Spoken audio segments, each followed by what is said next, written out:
To start this video, it would be prudent to look at an example of the theme, being a juridic minion.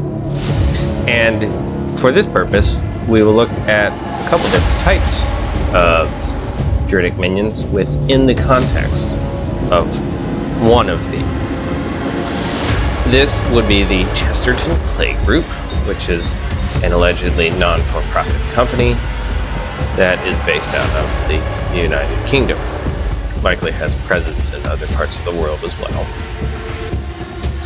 But for the purpose of this video, we will look at their certificate of incorporation of a private limited company, in which certain things are laid out and specified. This comes to the Registrar of Companies for England and Wales, and it's for the Chesterton Play Group, all caps, from April 4th, 2013, which is an interesting date. Would have been better if it was on April 1st.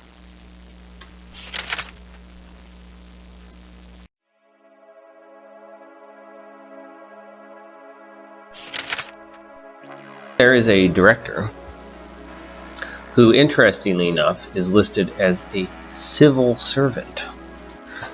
Seems like that type of position couldn't possibly be affected or affect that individual's decision making, because that's unheard of, right? And then, interestingly, there is one of the directors appointed who has the nationality of American. I'm not sure how you can have that as a nationality, considering anybody from the American continent includes Canadians, Mexicans, and so on and so forth. But I imagine what that refers to in the nationality being American is somebody from the United States. The important part is the Memorandum of Association for a Charitable Company Limited by Guarantee. According to the Companies Act 2006, company limited by guarantee not having share capital, memorandum of association at Chesterton Play Group, and then this states about each subscriber. So this essentially is the Articles of Incorporation type deal, where it lays out all the legalese, things like that, which is where we get into the interesting components that describe to us what a juridic entity, juridic minion looks like.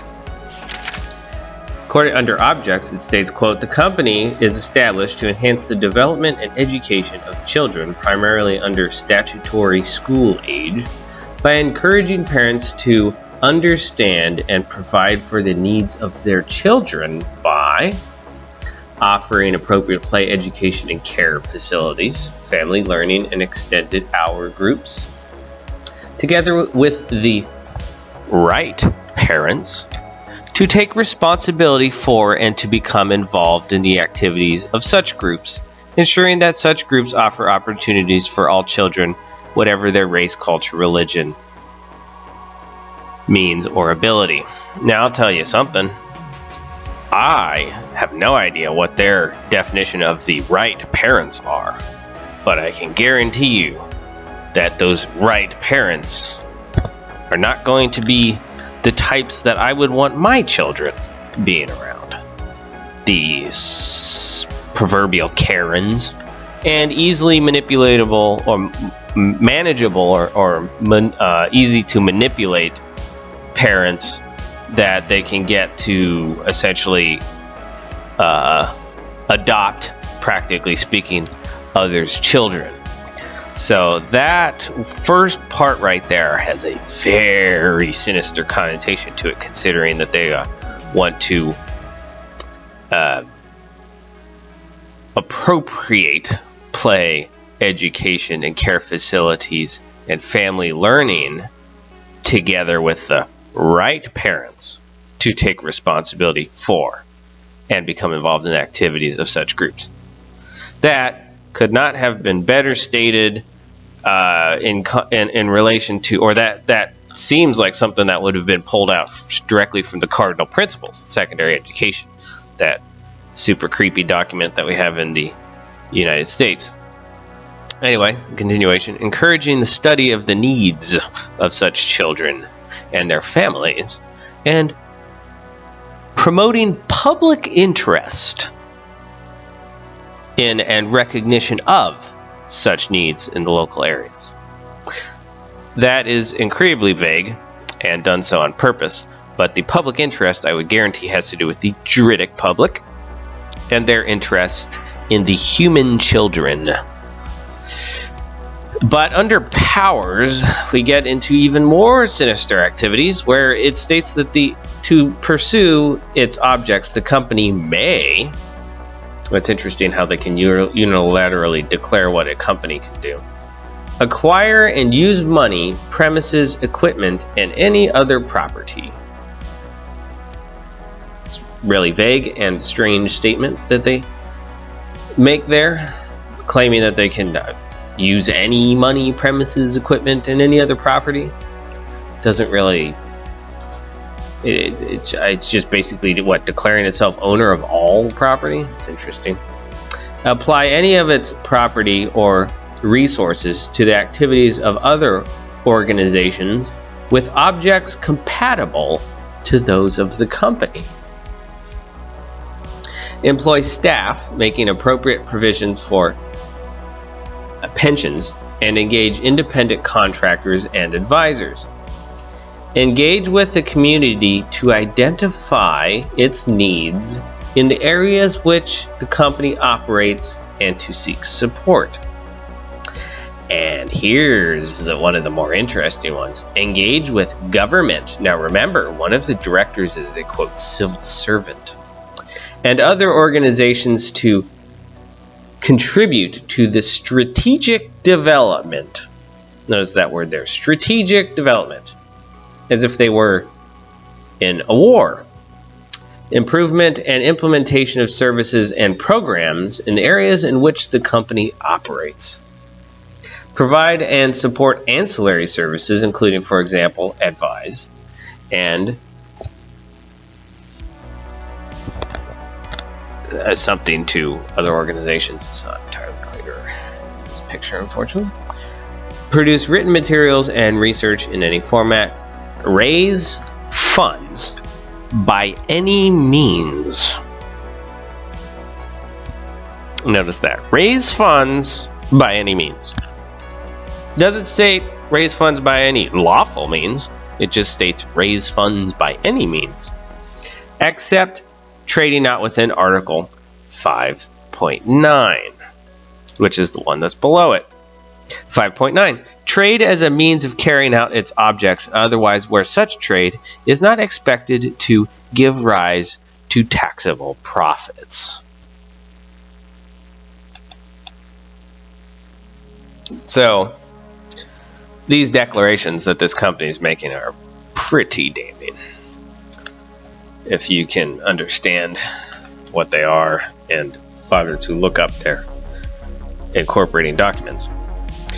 And finally, on this page, establish and participate in subsidiary companies. And continuation, establish and participate in other organizations and trusts, undergo any full or part merger, and receive or transfer assets and liabilities for such purpose. Use banking facilities, borrow, lend, and give or receive security, guarantees, and credit on each case subject to applicable law. That is the first time they have mentioned applicable law, mind you. And they have, as one of their directors, a, quote, civil servant. In continuation, invest any funds not immediately required in any investment security or property, and delegate investment management in each case applying the provisions of the Trustee Act 2000. Provide indemnity insurance for the board members in accordance with and subject to the conditions in Section 7.3 of the Charities Act 1993, and do anything else which may contribute to or which is incidental or conducive to the furtherance of the company's objects. And considering the previous clause, we can tell that the objects of the company are strategic, to choose the right parents to take responsibility essentially over other people's children, and to raise funds by any means.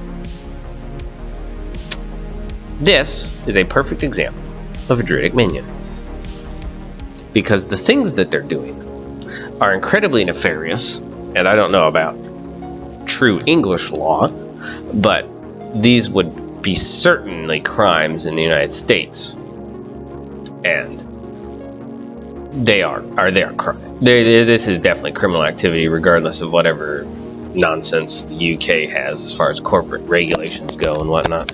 And then there's a limitation on application of assets. The income and property of the company shall, subject to Article 7, be applied only towards the promotion of its objects. Already covered those objects. No part may be paid or transferred directly or indirectly by way of profit to any company member, and no board member may receive any remuneration or other financial benefit from the company, because they'll receive in a different way, of course. Article 6 shall not prevent any payment in good faith by the company of reasonable and proper expenses of board members, reasonable and proper interest on money lent by any person, reasonable and proper rent for premises lent by any person, reasonable and proper payments to any board member or to any person connected to a board member within the meaning of Section 73B5 of the Charities Act 1993, engaged by the company in its best interests to supply goods or services, provided that this provision shall not extend to the service of acting as a board member or services performed by a board member under a contract.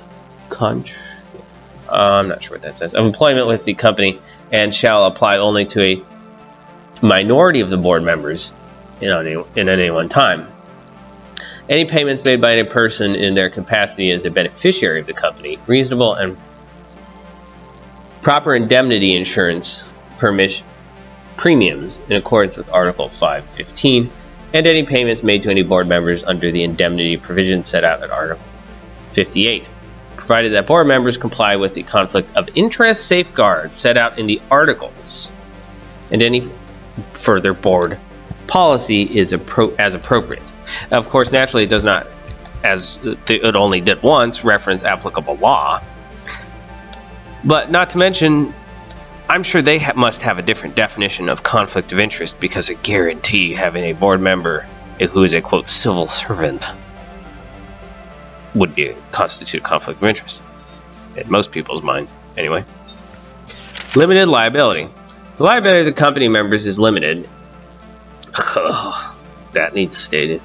Every company member shall contribute a sum not exceeding £1 to the assets of the company if it is wound up during his or her membership, or within 1 year afterwards, towards payment of the debts and liabilities of the company contracted before he/she ceased to be a company member.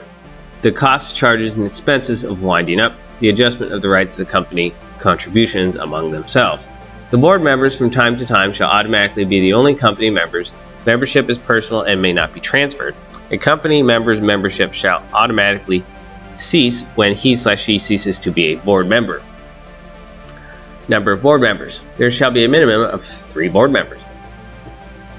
The first board member shall be the individuals notified to company's house as the first directors of the company. Subsequent board members shall be appointed to resolution of the board members. Board members shall hold office from their appointment for a term of 3 years. A board member may be reappointed for a further term of 3 years. No person may be appointed as a board member who is under 16 or disqualified from acting. The office of board member shall be vacated if he/she ceases to be a board member under a provision of the Act, or becomes prohibited from acting, becomes bankrupt, or makes any arrangement or compensation with his/her creditors generally. Like these limitations, very specific limitations they put on their board members, which is another element that you can find when it comes to juridic minions. There is a general distrust of the people that are supposed to be acting on behalf of it. Essentially, the idea is that the role is what's important and not the person filling the role, and that any person can fill the role and that they are bound to carry out the duties through various methods. There are two elements that you always find when it comes to corrupt entities and juridic minions, and those are distrust of the minions themselves and contempt, general contempt for other people. This document is showing general contempt for other people at large. Is unable to act through mental capacity, and the board member resolved that he shall be removed for that reason. Resigns in writing as a board member and or company member, provided at least 3 board members will remain in office when the recognition takes something. Fails to amend 3 consecutive meetings of the board members without reasonable apology or excuse, and the board members resolve that he/she removed for that reason. I like that little addition there. It sounds like something that a proverbial Karen would do. Is removed by resolution at a board meeting at which at least half the board members are present, provided, and also with the one before, notice it has a completely negative connotation to this, mind you, because it states without reasonable apology or excuse. And that tells you the context of the state of mind of the writer of this document. It is the writer of this document that is important. And I'm not going to read the rest of that. Anyway, powers of the board. Subject to the acts and the articles, the business of the company shall be managed by the board, which may exercise all the powers of the company, including the power to effect indemnity insurance and despite the board members' interest in such insurance. Isn't that a real weird way to state that? Despite the board members' interest in such insurance. Not to mention, this states that they'll have the powers of the company. That's a really weird way to word that, isn't it? No alteration of the articles shall invalidate any prior act of the board which would have been valid if that alteration had not been made. A continuing board member or members may act if the number of the board members is below the minimum only for the purpose of appointing sufficient board members to bring their number back to such minimum, or for calling a general meeting. All acts done by a person acting as a board member shall, if it is afterwards discovered that there was a deficit in his or her appointment, or that he or she was disqualified from holding office or had vacated office, be as valid as such person had been duly appointed and was qualified and had continued to be a board member. Subject to the articles that the board members may regulate their proceedings as they fit. So overall, this document is very interesting and sinister, definitely suspicious. Anyway, the delegation of board members. The board member may delegate any of its powers to any committees or persons in the hosts that basis that the resolution meeting the delegation shall specify the members of such committee or such person who need not be board members and state any additional appointments the committee may make.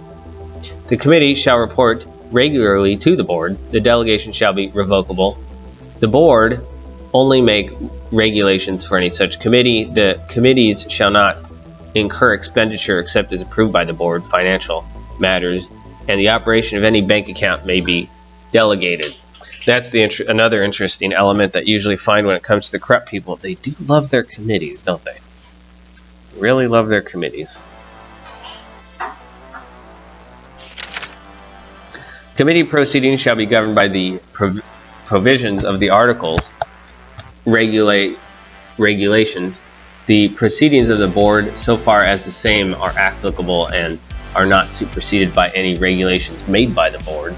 And then we have board meetings and length of notice, contents of notice, service of notice, quorum, chair. We have adjournment, voting. Here's an interesting one, proxies. A company member may appoint a proxy to represent them at a general meeting. The appointment of a proxy can be any reasonable form which is accepted by the board. So I imagine you probably have a computer program run as your proxy.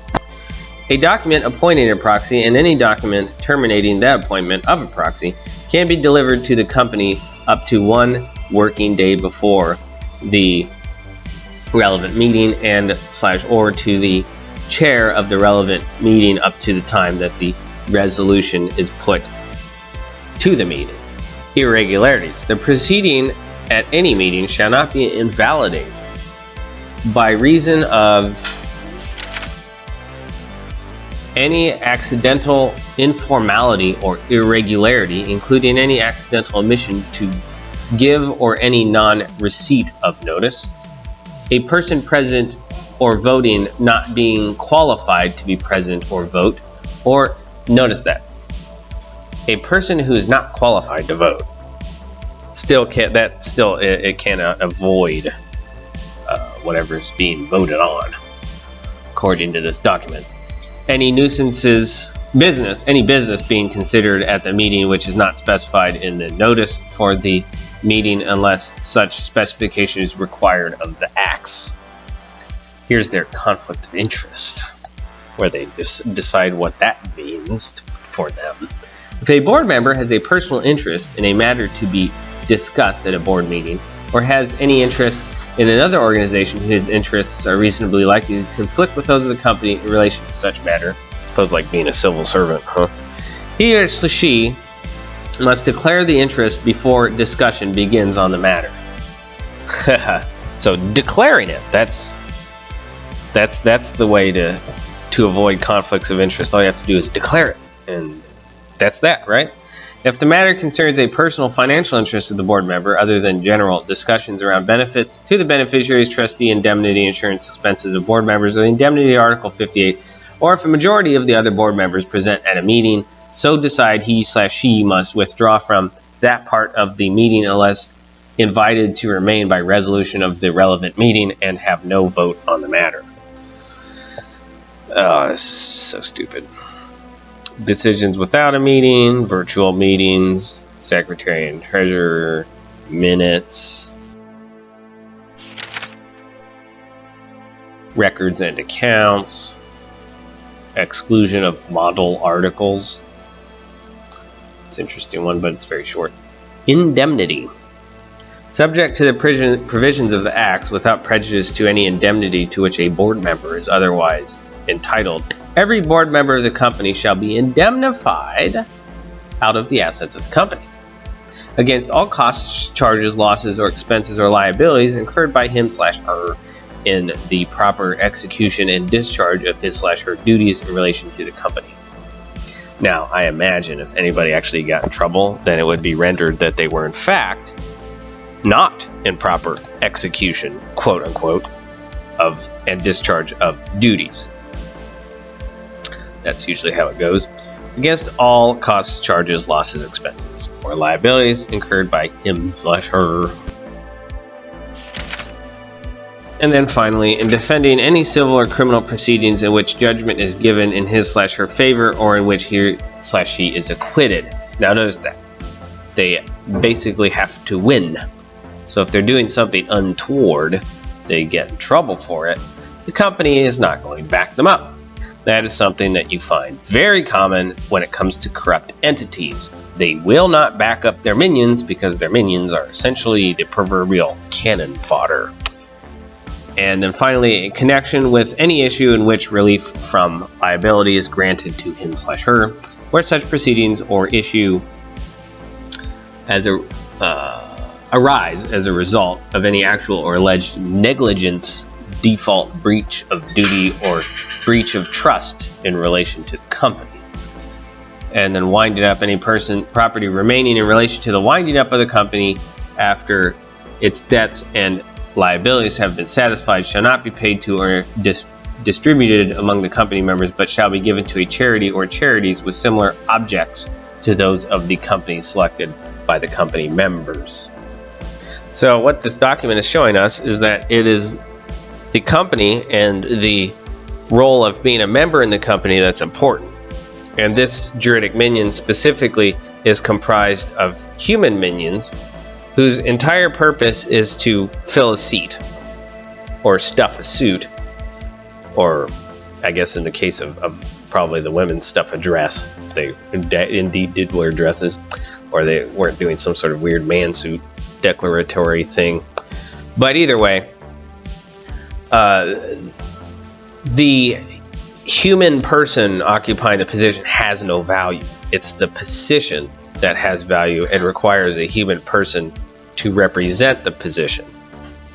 So the purpose of this company is not just their meddling in, quote, communities and whatnot, and families, and choosing the right parents to adopt responsibility for other people's children, but it is also one of its clearly primary objectives is to raise money or raise funds by any means.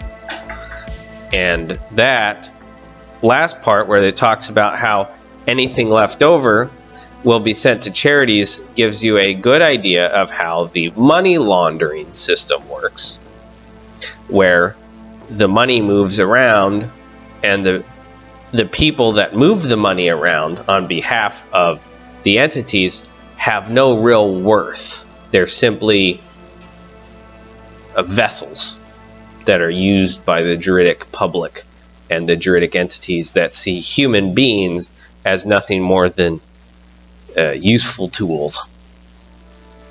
Now, another element of these juridic minions and the types that you might run into are the fraudulent kind, which steal identities and can be found all over the place. And I personally ran across some interesting ones that are adopting my author name, S.C. Coleman. This is not me, mind you, I did not make this, but there's an S.C. Coleman proofreading specialist, T. Rowe Price, on LinkedIn. So let's look into that. Now, apparently, the author name, of which when I picked did not exist in any other capacity, S.C. Coleman, this profile has no profile picture, and there's a bunch of suspicious things about it, but apparently I live in Hampstead, Maryland, and I'm a senior specialist editorial at T. Rowe Price. And one of the interesting things is that they placed me at the University of Richmond School of Law. So what they would do is they would claim this entity is far more qualified to be the author of whatever I'm writing, and therefore whatever publications and profiles I post are fraudulent and theirs is legitimate. And then one of the other things they could do is put underscore official or in caps official or something like that.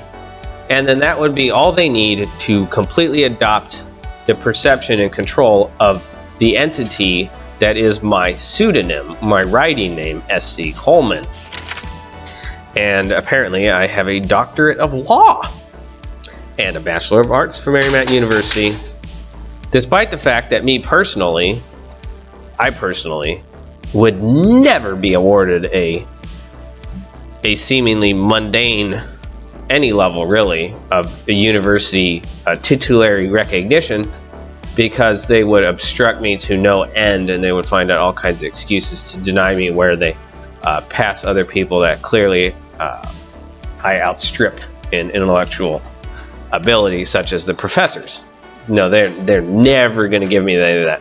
So this, whatever this constructed entity is that they're putting here, is designed to acquire the control, perception of control anyway, of my work. So if somebody looks up S.C. Coleman, they're going to find this, and they're going to be like, oh, okay, that guy's a professor at a university.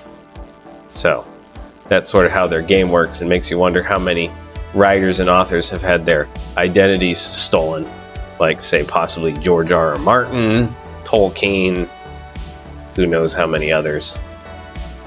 And then, of course, there's other profiles that are even worse.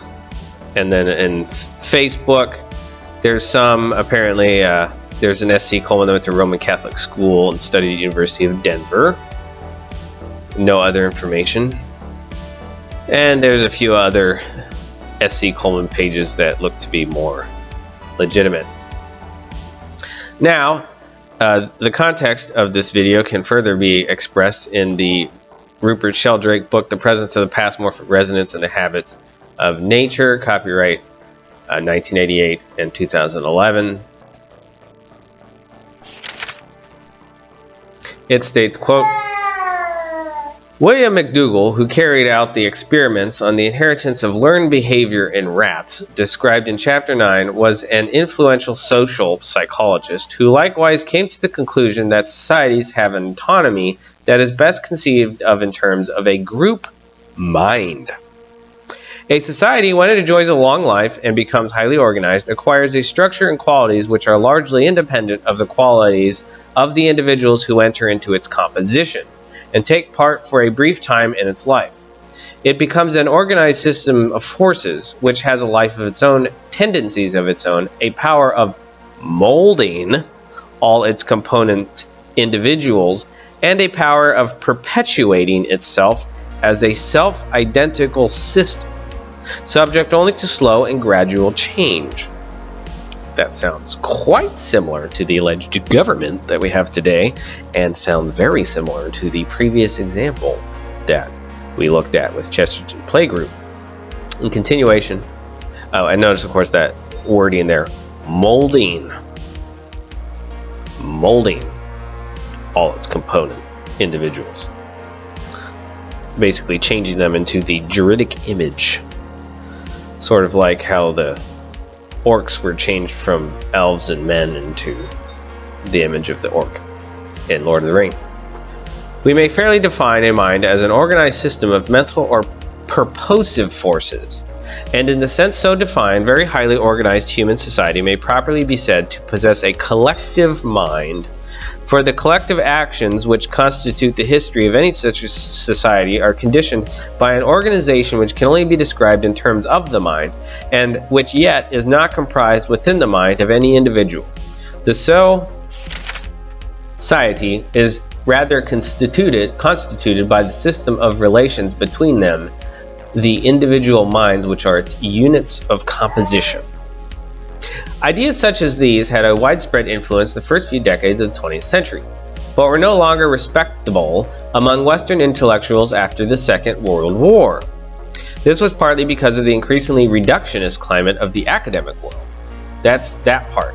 That part is incredibly important, where it states that it's partly because of the increasingly reductionist climate of the academic world. So the academic world was actually trying to suppress this particular topic. And also because the frightening manifestations of the collective psyche in Nazi Germany and other nationalist movements. That, of course, relates to the propagandistic image, where if you mention or talk about something, then you get labeled and therefore subsequently abused for doing something that is against the dogma and enforced propaganda of the time, the narrative. And in continuation, the idea of invisible organizing principles over and above the individuals within the society has, of course, remained, but they are referred to by more neutral terms, such as patterns of relationship, social structures, and social consensus. So they basically cloaked the wording to be less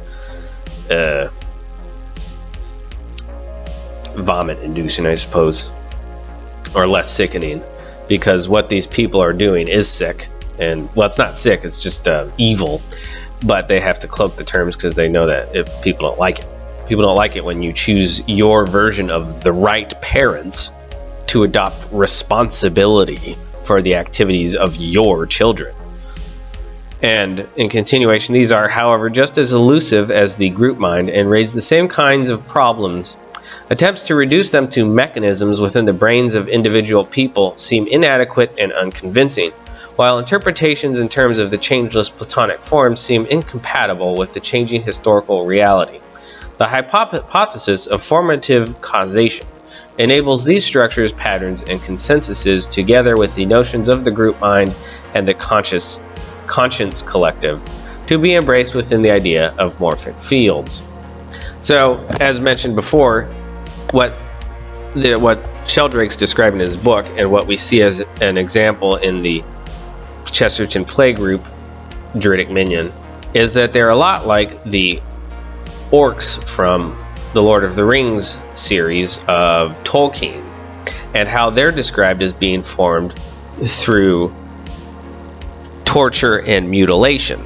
So today, the Juridic Minion, being the human beings that seem to lack humanity and carry out all kinds of viciousness against other human beings, they are formed through psychological torture within the school system, sometimes physical, but usually psychological, and then medical mutilation.